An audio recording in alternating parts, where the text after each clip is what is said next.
بسم اللہ الرحمن الرحیم۔ السلام علیکم۔ رات نیوز کے خصوصی ویلاگ کہی انکہی کے ساتھ وجیح احمد صدیقی آپ کی خدمت میں حاضر ہے۔ یہ ایک کھلی حقیقت ہے کہ اسماعیلیوں کے امام زمانہ آغا خان سوئم سے پنجم تک مغربی خواتین سے شادیاں کرتے رہے اور ان خواتین کا تعلق شوبز کی دنیا سے تھا، یا تو وہ ایکٹریس تھیں یا ماڈل گرل۔ یہ بھی ایک واضح حقیقت ہے کہ ان خواتین کی زندگی میں آنے والے آغا خان ان کے دوسرے شوہر تھے، اگرچہ ان میں سے بعض آغا خان کی پہلی بیوی تھیں۔ ان مغربی خواتین نے آغا خان سے نہیں بلکہ ان کی دولت سے شادی کی۔ ان میں سے بعض خواتین نے یہ جان کر کہ یہ شہزادہ مستقبل میں امام کے منصب پر فائز ہوگا شادی کی، لیکن ان میں سے اکثر کے خواب چکنا چور ہو گئے اور کئی انتظار کی زحمت ہی نہ اٹھا سکی اور بعض امامت کی پابندیوں سے تنگ آ کر طلاق لے گئیں اور $1 ملین کی جائیداد حاصل کر لی، جس میں دنیا کے نادر زیورات اور محل بھی شامل ہیں۔ آج کی ویڈیو میں ہم انہی خواتین کا ذکر کریں گے اور ان کے ماضی کے پس منظر پر روشنی ڈالیں گے۔ اس سے پہلے اگر آپ نے ہمارے چینل کو سبسکرائب نہیں کیا ہے تو سبسکرائب کر لیجئے، ویڈیو کو لائک اور شیئر کیجئے اور دوسروں تک بھی ہمارا پیغام پہنچائیے۔ اسماعیلیوں کے 46ویں امام کو آغا خان کا خطاب ایران کے بادشاہ شاہ قاجار نے دیا تھا۔ حسن علی شاہ کو آغا خان اول کا خطاب ملا تھا۔ انہیں حسن الحسینی بھی کہا جاتا تھا۔ ان کی پیدائش 1800 میں ہوئی۔ یہ محلات ایران میں رہتے تھے۔ شاہ ایران قاجار آغا خان سے اس قدر متاثر ہوئے کہ اپنی بیٹی سرور جہاں کی شادی آغا خان اول سے کرائی اور شاہی خزانے سے 1,15,000 نقد اور جواہرات بھی دیے اور انہیں محلات اور قم کا گورنر بھی مقرر کر دیا۔ لیکن سیاسی حالات ایسے تبدیل ہوئے کہ آغا خان اول کو ایران سے نکل کر ہندوستان میں انگریزوں کی پناہ میں آنا پڑا۔ ان پر انگریزوں کی مدد کرنے کا الزام تھا۔ وہ 1840 میں ایران کو خیر بات کہہ گئے۔ ان کی 1881 میں ممبئی میں وفات ہوئی۔ آغا خان دوئم علی شاہ 1830 میں پیدا ہوئے۔ 1881 سے 1885 تک امام رہے اور 65 سال کی عمر میں پونا بھارت میں وفات پائی۔ یہ اسماعیلیوں کے 46ویں امام تھے اور آغا خان اول تھے۔ وہ 1817 سے 1881 تک امامت کے منصب پر فائز رہے۔ اسماعیلیوں کے 47ویں امام آغا علی شاہ آغا خان دوئم 1830 میں پیدا ہوئے اور 1885 میں وفات پائی۔ امامت کا عرصہ 1881 سے 1885 تک رہا۔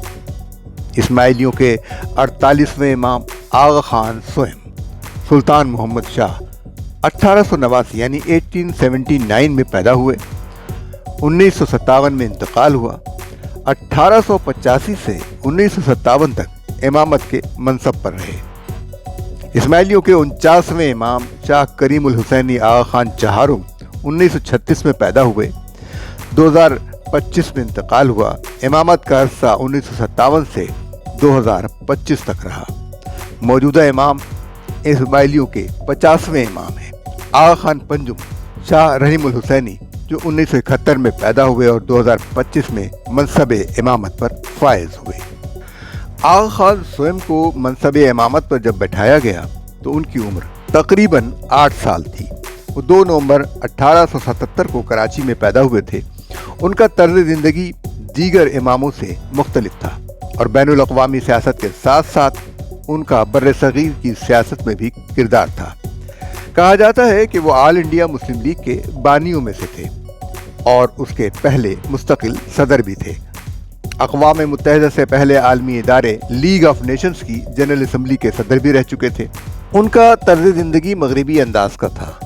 مال و دولت اتنا تھا کہ انہیں سونے میں تولا جاتا اور وہ سونا خیرات کر دیا جاتا۔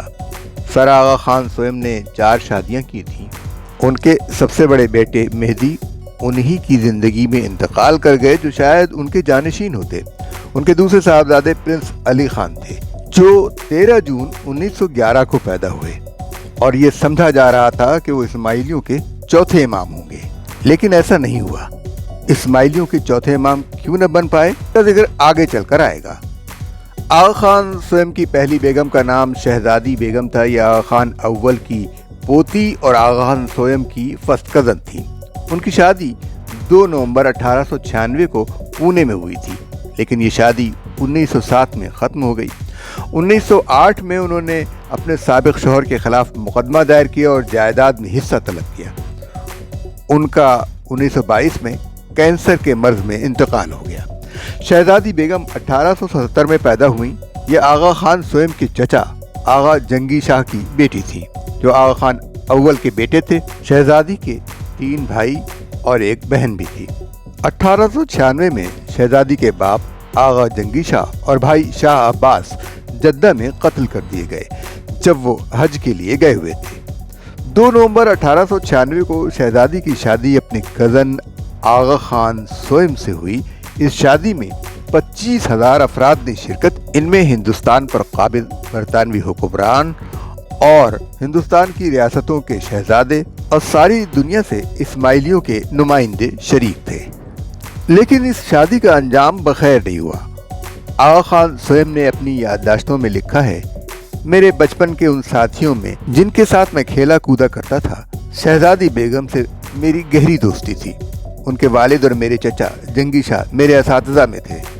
میں نے اپنی ماں کو اپنے جذبات سے آگاہ کیا تو میری ماں شہزادی بیگم کے لیے میرا رشتہ لے کر گئیں، لیکن شہزادی بیگم آغا خان سے جائیداد کا مقدمہ نہ جیت سکی۔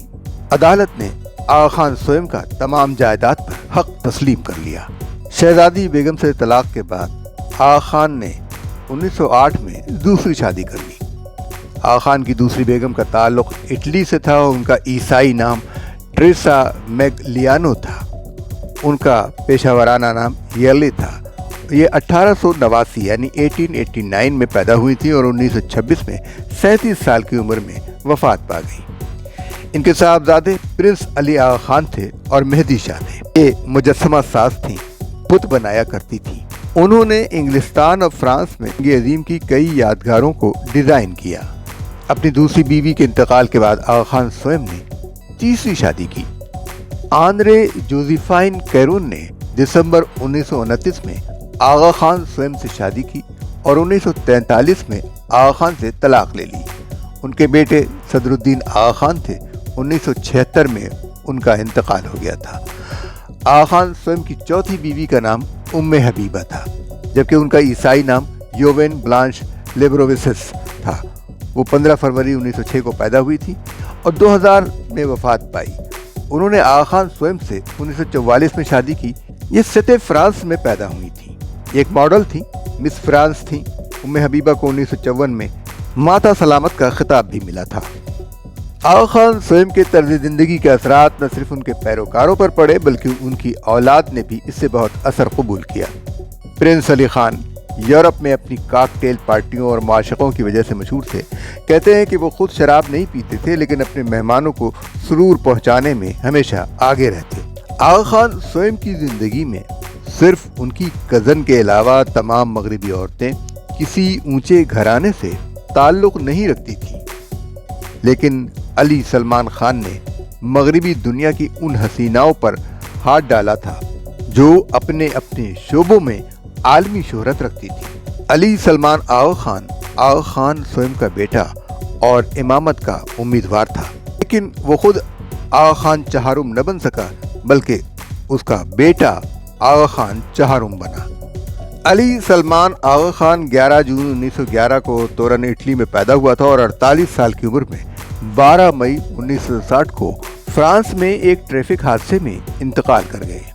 پرنس علی خان کی پہلی شادی ایک انگریز خاتون باربرا گنس سے ہوئی جو عمر میں ان سے 3 سال بڑی تھی۔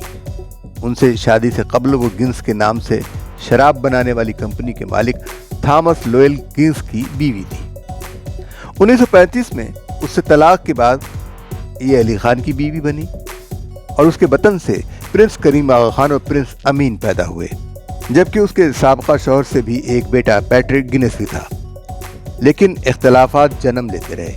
باربرا کے سابق شوہر نے علی آغا خان پر مقدمہ کیا اور ہرجانے میں بڑی رقم علی خان سے اینٹ لی۔ شادی کے بعد باربرا کا نام تاج الدولہ رکھا گیا۔ پرنس کریم آغا خان کی پیدائش قبل از وقت تھی، یعنی وہ 7ویں مہینے میں پیدا ہو گئے تھے۔ کریم آغا خان کے دوسرے بھائی امین بھی 7ویں مہینے میں ہی پیدا ہوئے تھے۔ اس وقت ہم ذکر کر رہے ہیں پرنس علی خان اور ان کی بیوی کا۔ دونوں کے درمیان 1949 میں طلاق ہو گئی۔ اس طلاق کے چند ہفتوں کے اندر پرنس علی خان نے امریکی اداکارہ ریٹا ہیورتھ کے ساتھ شادی کر لی۔ 1949 میں ہالی ووڈ کی اس اداکارہ کے ساتھ شادی صرف 1953 تک چل پائی، جبکہ اخبارات نے پرنس علی خان کو پرنس چارمنگ اور ریٹا ہیورتھ کو سنڈریلا کا خطاب دیا۔ یہ شادی علی خان کی امامت کی راہ میں سب سے بڑی رکاوٹ ثابت ہوئی۔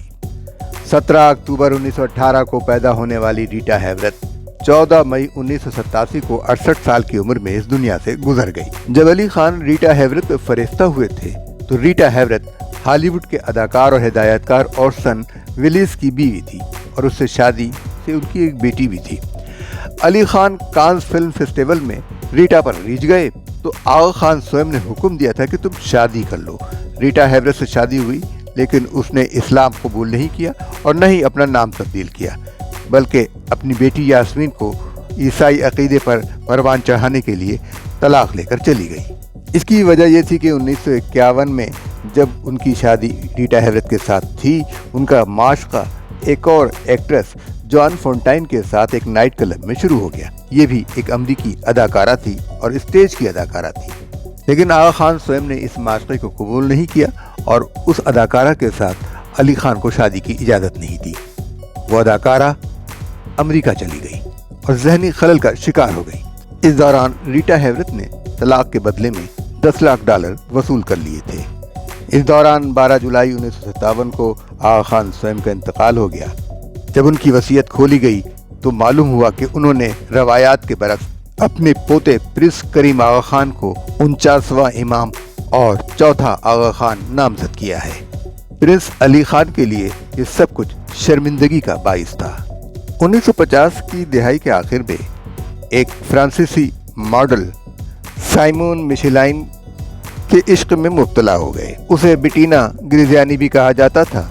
وہ ماڈلنگ کے پیشے کو ترک کر کے علی خان کے ساتھ باقی زندگی گزارنا چاہتی تھی۔ 1960 میں ان کی منگنی بھی ہو گئی تھی اور وہ حاملہ بھی ہو گئی تھی، لیکن علی خان 12 مئی 1960 کو پیرس میں ایک حادثے کا شکار ہو گئے اور ان کی موت واقع ہو گئی۔ اس خاتون نے اپنا حمل ضائع کرا دیا۔ آغا خان چہارم پرنس کریم آغا خان 13 دسمبر 1936 کو سوئٹزرلینڈ کے شہر جنیوا میں پیدا ہوئے تھے۔ ان کی کل دولت کا اندازہ 2013 میں $13.3 ارب لگایا گیا تھا۔ دنیا کے 15 امیر ترین افراد میں سے وہ ایک ہیں۔ ان کے پاس فرانس، برطانیہ، سوئٹزرلینڈ، پرتگال اور کینیڈا کی اعزازی شہریت بھی ہے۔ یہ پرنس علی خان اور شہزادی تاج الدولہ کے صاحبزادے ہیں۔ شہزادی تاج الدولہ پرنس کریم آغا خان کی والدہ تھیں۔ ان کا عیسائی نام جوان یارڈ بولر تھا۔ جیسا کہ ہم پہلے بھی بتا چکے ہیں کہ ان کی اور ان کے بھائی امین آغا خان کی پیدائش قبل از وقت ہوئی تھی۔ کریم آغا خان جو ہیں 1936 میں اور امین آغا خان 1937 میں پیدا ہوئے۔ 1949 میں ان کے والد کے غیر ازدواجی تعلقات کی وجہ سے میاں بیوی میں علیحدگی ہوئی اور جوان یارڈ بولر نے علی خان سے طلاق لے لی۔ پرنس علی خان نے ریٹا ہیورتھ سے شادی کی تو اس وقت کریم آغا خان کی سوتیلی بہن شہزادی یاسمین آغا خان پیدا ہوئی۔ پرنس کریم آغا خان کی زندگی اپنے باپ کی زندگی کے برعکس بالکل مختلف تھی۔ وہ کبھی خبروں میں اس طرح نہیں رہی جس طرح پرنس علی خان کی زندگی رہتی تھی۔ 1969 میں پرنس کریم آغا خان نے سابق برطانوی ماڈل سارا فرانسس سے شادی کی، جس کا نام سلیمہ آغا خان رکھا گیا۔ 28 جنوری 1941 کو وہ نئی دہلی میں پیدا ہوئی تھی۔ وہ برطانوی فوجی کی بیٹی تھی۔ پرنس کریم سے شادی سے پہلے لارڈ جیمز چارلس کرسٹون اسٹورٹ کی بیوی تھی۔ پرنس کریم آغا خان سے اس کے یہاں شہزادی زہرا آغا خان، پرنس رحیم آغا خان، آغا خان پنجم اور پرنس حسین آغا خان پیدا ہوئے۔ 1995 میں اس نے پرنس کریم آغا خان سے طلاق لے لی کے بدلے میں آغا خان سے 20 ملین پاؤنڈ وصول کیے۔ 1998 میں آغا خان نے ایک اور شادی کر لی۔ یہ شادی انہوں نے ایک جرمن سوشل ورکر گبرائل ریناتے سے کی تھی۔ 1 اپریل 1963 کو پیدا ہوئی تھی۔ آغا خان چہارم کی دوسری بیوی تھی۔ اس سے قبل یہ روسی نژاد شہزادے پرنس کارل ایمچ آف لینگننگ کی